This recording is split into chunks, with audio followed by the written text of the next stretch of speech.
काका हो प्रणाम। खुश रह बेटा खुश रह। कहा लॉटरी लागलो रे? काका हो की कहिया हमरा घर सब के राशन कार्ड बन गेलो। अरे कितना घुस देले अली रे? 1000 की 2000 रे? राशन कार्ड जो पत्र है चाची। राशन कार्ड जो पत्र है मामा। राशन कार्ड में बड़ा का घोटाला भला ये मामा। राशन कार्ड में बड़ा का घोटाला भेलो ये चाची। राशन कार्ड जो पत्र है चाची। राशन कार्ड जो पत्र है मामा। राशन कार्ड में बड़ा का घोटाला भला ये मामा। राशन कार्ड में बड़ा का घोटाला भेलो ये चाची।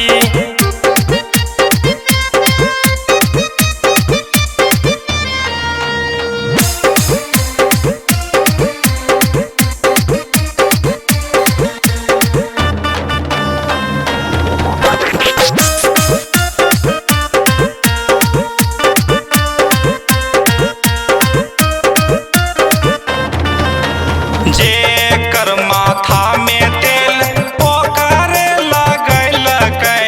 गरीब गुरुआ के झूठो दौड़ैलकै। सब गरीब से खूब ठकल के तैयो नहीं बनले हो। जेकर माथा में तेल ओ करे लगैलकै। झूठो गरीब गुरुआ के चाची हो दौड़ैलकै।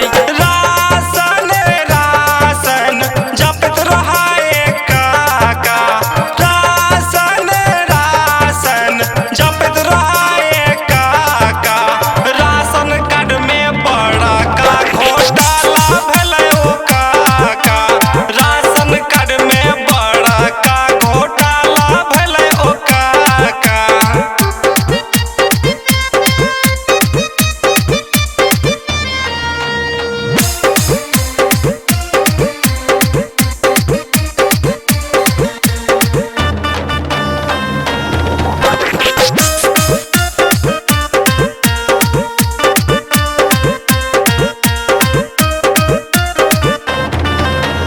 जीविका दीदी के झूठो फसलकै।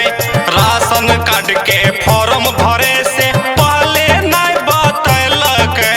तो घूस नहीं दिला तो काम ना होता। जीविका दीदी के झूठो के फसलकै। राशन कार्ड के